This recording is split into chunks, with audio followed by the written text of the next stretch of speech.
Hoje, vamos falar de uma história que parece saída de um filme, mas que aconteceu mesmo. É a história de como milhares de mulheres, desesperadas pela fome, decidiram marchar, confrontaram o rei e acabaram por mudar o curso da Revolução Francesa para sempre. É uma pergunta que parece simples, não é? Mas em Paris, lá em 1789, a resposta a esta pergunta foi uma revolução. Esta questão tão básica estava no centro de tudo, no coração de uma das maiores crises que a cidade alguma vez viu. Ok, então vamos recuar no tempo. Paris, 1789. Esqueçam as imagens românticas.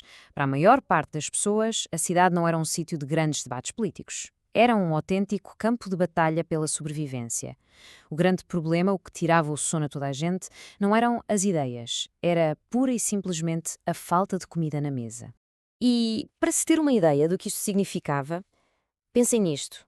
Era como se uma família gastasse quase o salário inteiro de um mês só em pão. Nada para a casa, para a roupa, para mais nada. Apenas para o pão, o alimento mais básico de todos. Era uma situação... Bom, era completamente insustentável. E é aqui que entra um termo importante, crise de subsistência. E atenção, isto não era só um aperto de cinto ou ter de comer um pouco menos. Não. Uma crise de subsistência significa que as pessoas estão, literalmente, a lutar para não morrer à fome. Era uma ameaça real e diária para milhares e milhares de famílias. Era, sem exageros, uma questão de vida ou de morte. E então, como é que tudo isto explode? Começou no dia 5 de outubro, nos mercados de Paris. E as protagonistas? Foram as mulheres do povo, vendedoras de peixe, lavadeiras, trabalhadoras que sentiam esta crise na pele, todos os dias. E a coisa foi super rápida e organizada. Começaram a tocar os sinos das igrejas, que era o sinal para juntar toda a gente. E o primeiro objetivo era claro: invadir a Câmara Municipal, o Hotel da Ville, porque achavam que lá dentro iam encontrar pão e talvez armas.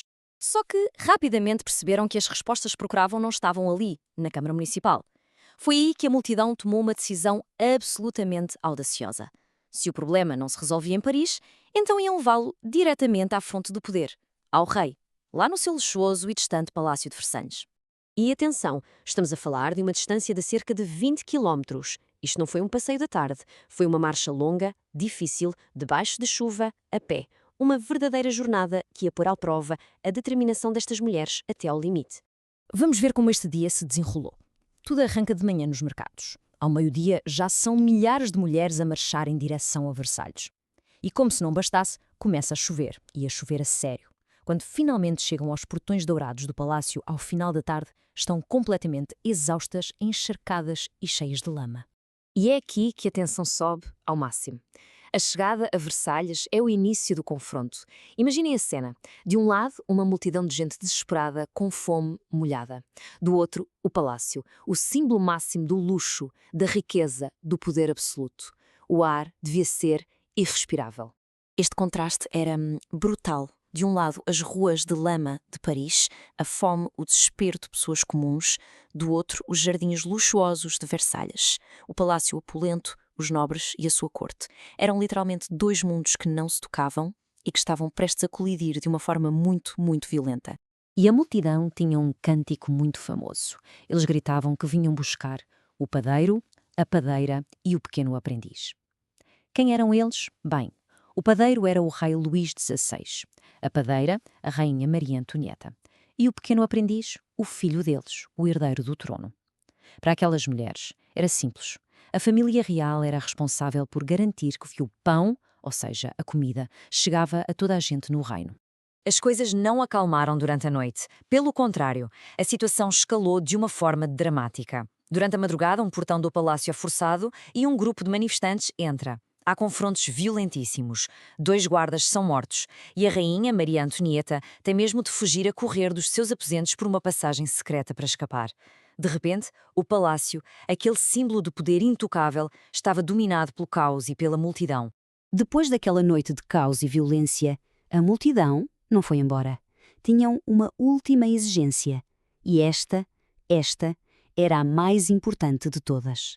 Era uma exigência que ia mudar completamente as regras do jogo do poder em França. A exigência era muito clara e não havia espaço para negociação. A família real tinha de fazer as malas, abandonar o luxo isolado de Versalhes e ir viver para Paris. O objetivo já não era só o pão, agora era sobre controlo. Era sobre ter o rei ali perto, debaixo do olho, sob a vigilância constante do povo. E reparem bem nestes números. A viagem de volta para Paris não foi uma simples mudança de casa. Foi uma procissão gigante. Mais de 60 mil manifestantes, juntamente com a Guarda Nacional, a escoltar a família real. A imagem era poderosa. O rei não ia à frente do seu povo. Ele ia no meio deles, como, na prática, como um prisioneiro. E este é o ponto-chave de tudo isto. Sim, o rei voltou para Paris, mas ele já não era o mesmo. O seu poder tinha mudado para sempre.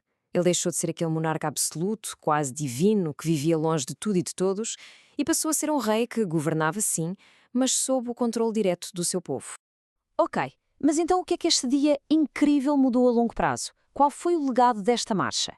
Bem, foi muito, muito mais do que garantir que havia pão em Paris.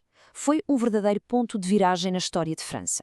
Vamos resumir as principais consequências. Primeiro, o centro do poder nunca mais saiu de Paris. Adeus Versalhes.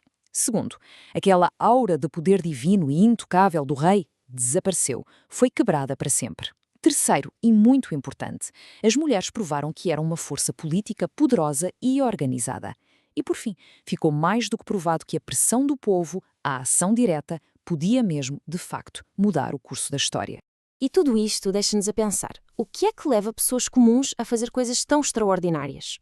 Neste caso, foi o desespero da fome, mas esta história é um exemplo incrível de como a necessidade de sobrevivência e de proteger as suas famílias pode dar força a pessoas normais para desafiar e até derrubar as mais antigas estruturas de poder, transformando-as em protagonistas da sua própria história.